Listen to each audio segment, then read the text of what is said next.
में दुरूदों का तोहफा भेज देता है, खुदा उसकी हिफाजत को फरिश्ता भेज देता है, खुदा उसकी हिफाजत को फरिश्ता भेज देता है। और खुदा देता है बरकत ऐसे बेटों की कमाई में, खुदा देता है बरकत ऐसे बेटों की कमाई में जो बेटा अपने बाप और माँ को मदीना भेज देता है, जो बेटा अपने बाप और माँ को मदीना भेज देता है। असीसान मिल्लत इस्लाम क्या रब्बे काबा कुरान असीम में इरशाद फरमाता है, वबिल वालिदैन इहसाना।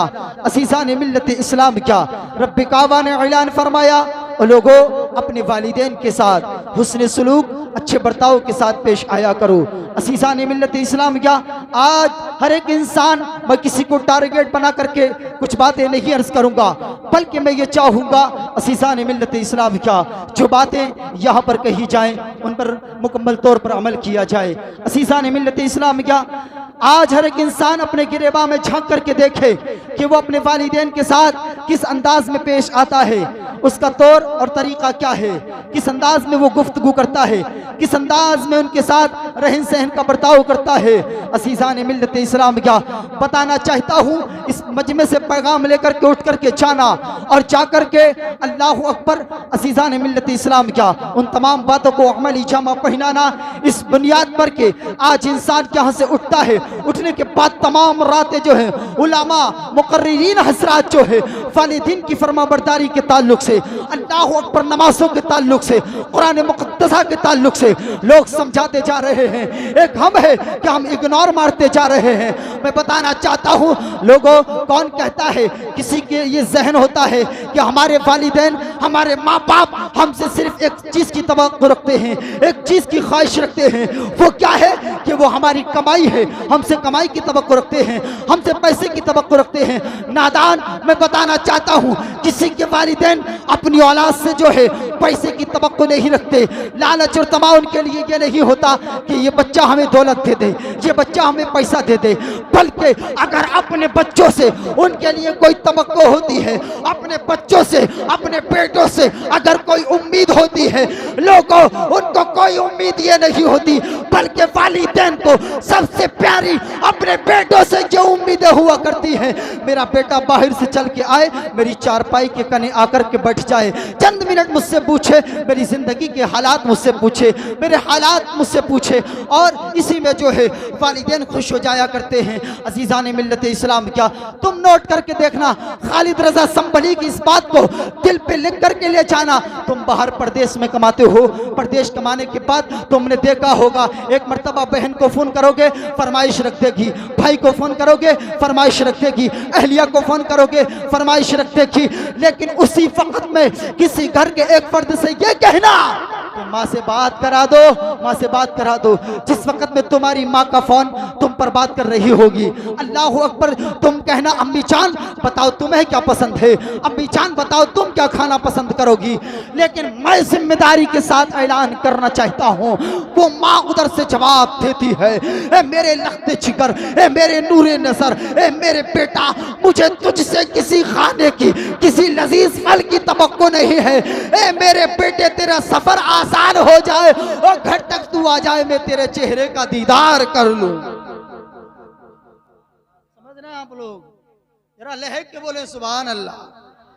देखिए, मैं किसी दुनिया वाले का जिक्र नहीं करता, इसलिए कि अगर किसी दुनियादार के वालिदैन का जिक्र किया जाएगा, कलेजे को ठंडक पहुंचेगी। यार, हजरत ने मेरे अब्बू का नाम लिया था, हजरत ने मेरी माँ का जिक्र करके तकरीर की थी। मैं बताना चाहता हूँ आपको, मैं किसी दुनियादार का जिक्र नहीं करता।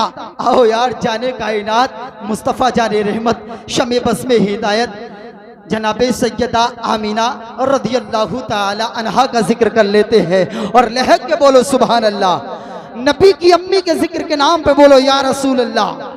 आओ अजीज़ान मिल्लत इस्लाम, क्या पैगंबर इस्लाम है, अल्लाह के नबी सल्लल्लाहु ताला अलैहि वसल्लम की उम्र शरीफ। मैं कोई लच्छेदार बातें नहीं बताऊंगा आपको, इसलिए वो बातें बताऊंगा जिन पे आपको अमल करना ज़रूरी होगा। पैगंबर इस्लाम सल्लल्लाहु अलैहि वसल्लम की उम्र शरीफ 6 बरस की है। अल्लाह अकबर, मुस्तफ़ा करीम है, बाहर से तशरीफ़ लाए हैं। अल्लाह अकबर, घर में आमना के लाल जब तशरीफ़ फरमा हुए हैं, अल्लाह अकबर, अल्लाह के हबीब के दिल में आया ख्याल, ए रब्बे काबा, मेरे वालिद को तो तूने मेरे पैदा होने से पहले ही उठा लिया। जैसे ही रब के महबूब के दिल में आया है ख्याल, रब ने अपने महबूब के दिल पे फरमाया है इल्हाम, महबूब अंदर चले जाओ, माँ घर के अंदर मौजूद है। अल्लाह अकबर, जैसे ही देखा माँ नजर नहीं आई, अल्लाह की जानिब से इल्हाम हुआ, पैगंबर इस्लाम घर में दाखिल हुए। होने के बाद जैसे ही घर में दाखिल हुए हैं, अज़ीज़ाने मिल्लत इस्लाम, क्या मेरे नबी की अम्मी सैयदा आमिना का अंदाज जो है, घर के अंदर रहने का, बैठने का कुछ इस तरह का अंदाज था। टांगे अल्लाह अकबर, पैर खड़े थे, घुटने खड़े थे, सर घुटनों में रखा था। मुस्तफ़ा करीम की अम्मी सैयदा आमिना जो है, अल्लाह अकबर, हिचकियों के साथ रो रही थी। पैगंबर इस्लाम बाहर से तशरीफ लाए, अल्लाह के नबी ने अपने साडू के मुबारक को घुटनों के साथ मुस्तफ़ा करीम वहीं बैठ जाते हैं, अपनी अम्मी आमिना की गर्दन में हाथ डाल करके और प्यार से कहते हैं, ए अम्मी जान तुम रो रही हो।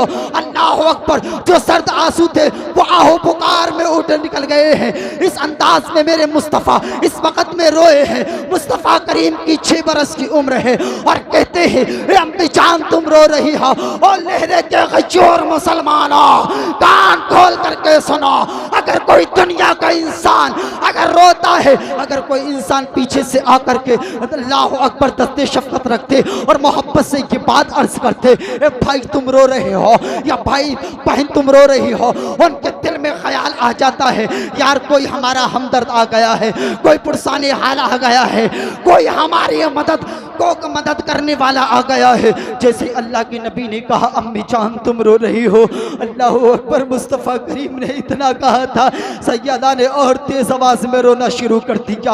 अल्लाह अकबर, मेरे मुस्तफ़ा इस अंदाज में रोए हैं। अल्लाह के हबीब ने सैयदा आमिना के अल्लाह अकबर कभी पेशानी को चूमते हैं, कभी रुखसार को चूमते हैं। मुस्तफ़ा करीम की अम्मी की आंखों से जैसे ही आंसू गिरते हैं, आंसू जो गिरते हैं अल्लाह अकबर, वो आंसू नबी के रुखसार पे गिरते हैं, नबी के आंसू जो है सैयदा के रुखसार पे गिरते हैं। गिरने का अंदाज ये है, अल्लाह अकबर, नबी ने फरमाया, ए अम्मी जान बताओ तुम क्यों रो रही हो? क्या इसलिए रो रही हो मैं वो अम्मे बच्चा हूँ, या इसलिए रो रही हो क्या अल्लाह ने मुझे यतीम पैदा किया है? अम्मी जान तुम हुक्म फरमा दो, अगर आपका हुक्म हो जाए ना तो ये मोहम्मद आसमान के चांद और सितारे तोड़ करके आपके कदमों में ला करके डाल देगा। इतना जैसे ही कहा था, नबी की अम्मी ने इरशाद फरमाया था, ए मेरे बेटा मोहम्मद, मैं इसलिए नहीं रो रही हो कि तुम छोटे हो, मैं इसलिए नहीं रो रही हो कि तुम यतीम पैदा किया है, अल्लाह अकबर, बल्कि आज मैं इसलिए रो रही हूँ, आज मुझे तुम्हारे गुस्रे बाप जनाब अब्दुल्ला की याद आ रही है और मैं आज जा करके इजाजत ले लो दादा से और आपको ले जा करके आपके पापा अब्दुल्ला के मजार पर जा करके कहूँगी, ए मेरे सरताज, तुम मुझे दुनिया में छोड़ के आए थे, आज मैं आपके मजार पे तनहा नहीं बल्कि आपके चमन का महकता हुआ फूल मोहम्मद को साथ में लाई हूँ। रब्बे काबा कुरान अजीम में इरशाद फरमाता है, वबिल वालिदैन इहसाना, वो लोगों अपने वालिदैन के साथ हुस्न सुलूक और अच्छे बर्ताव के साथ पेश आया करो। यार हम अपनी ज़रूरतें पूरी कराना नहीं जानते, वालिदैन बीमार हो और वो तुमसे दवाई के लिए, पैसों के लिए अगर जो है मुखातिब हो जाएं, अर्ज करने लगे, तो आप अपनी तमाम ज़रूरतें उनके सामने शुमार करा देते हैं। बताना चाहता हूँ, तुम अपनी ज़रूरतें पूरी कराना जानते ही नहीं। ओ मियाँ, पैगाम सुनो, तुम अपने वालिदैन की ज़रूरतें पूरी करो, तुम्हारी ज़रूरतें खुदा पूरी करेगा। यही है आरज़ू तालीम कुरान हो जाए, हर एक परचम से ऊंचा परचम इस्लाम हो जाए, जिसकी समझ में आए वो पाए रोशनी। मैंने चलाकर चिराग सरे राह रख दिया, वमा अलैना इल्लल बलाग। अस्सलामु अलैकुम व रहमतुल्लाह।